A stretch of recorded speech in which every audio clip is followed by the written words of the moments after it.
So, I've got a bit of explaining to do. If you have been paying attention to the YouTube channel, you would have noticed that we had uploaded 3 videos before 1 p.m. PST, which is actually, pretty remarkable because, for once, I'm not procrastinating in my life, but we did not upload another video until 6 p.m. And the reason for that, if you might have noticed this, then kudos to you, but the reason for that is because YouTube, throughout the entire site, actually had a big issue this evening.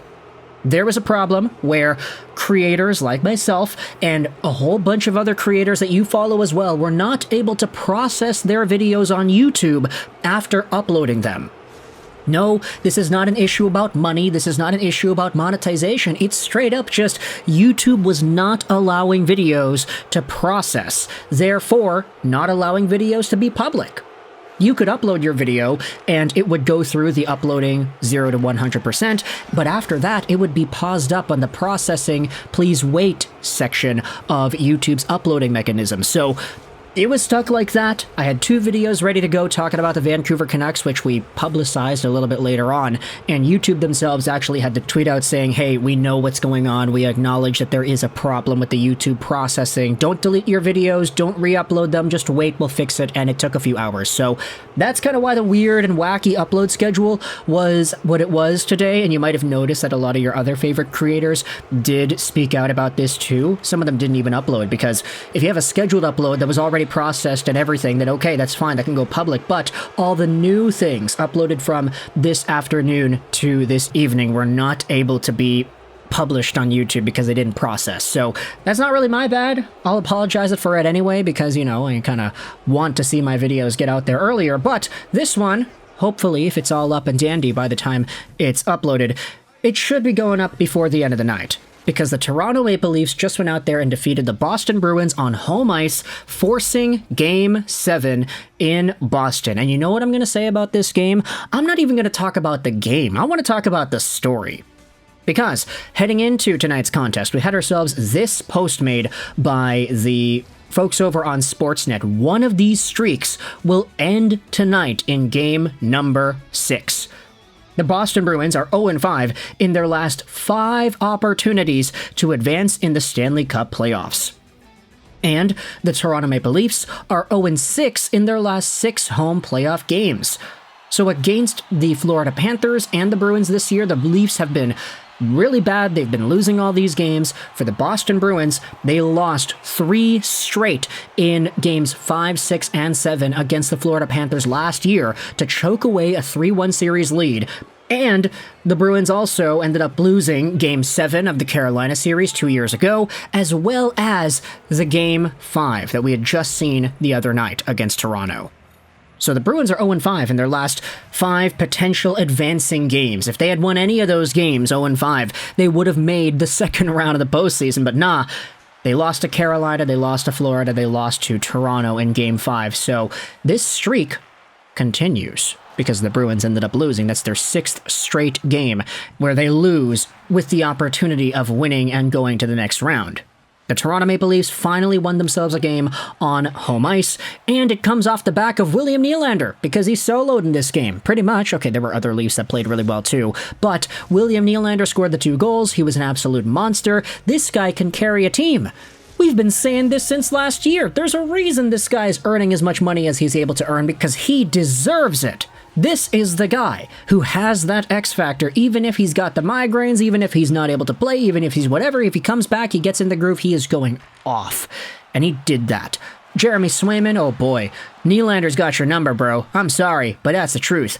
Even though the Toronto Maple Leafs only scored 2 games in this one, that's all they needed. They only allowed 1, and honestly, they allowed 0, because the last goal of the game, scored by Morgan Geekie, was scored with however many seconds left in the game it was in the 3rd period. It was the biggest non-competitive, non-really substantial buzzer beater goal we've seen in a long time. Yeah, it cut the lead down from 2-0 to 2-1. Ooh, crazy. But either way, Auston Matthews aside, this Toronto Maple Leafs team actually has played a really well-structured game the past little while here.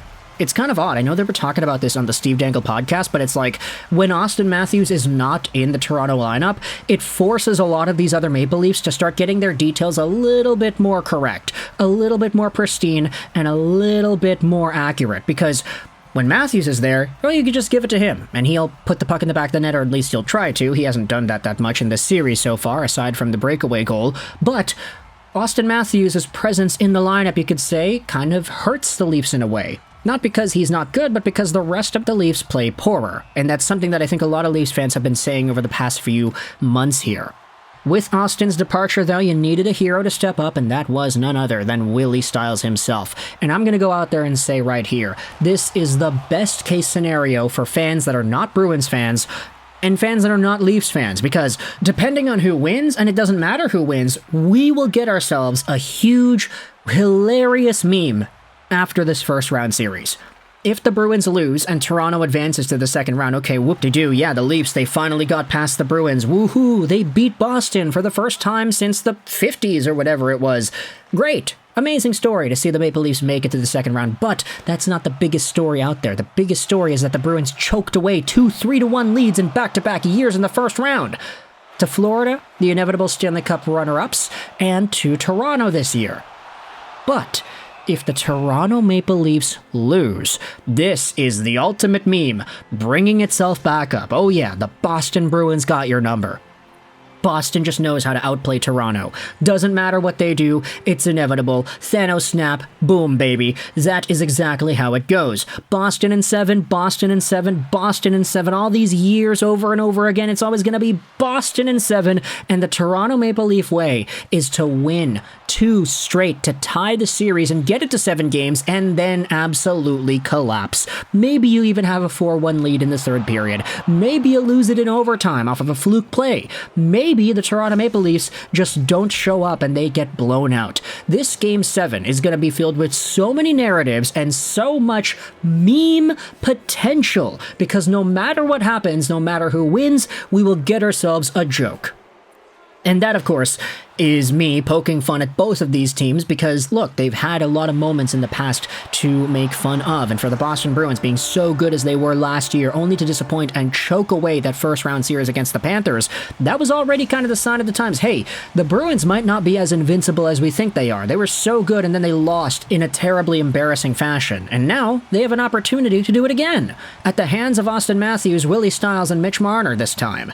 So Toronto fans, Boston fans, let me know your thoughts in the comment section below as to this Game 7 that is going to be coming up. Leafs fans, I know y'all believe. I know there's a good amount of happiness surging through the nation right now. Or not the nation, but just the town. And when it comes to the replies, the comment sections, it seems like a lot of Leafs fans are very optimistic heading into this Game 7. Of course, you all recognize the demons of the past. They're all there. But based off of how this Leafs team has clawed back and forced a Game 7, close games against the Bruins, 2-1, barely squeaking out a victory here in Game 6. Of course, 2-1, 2-0, same thing in this case, I guess.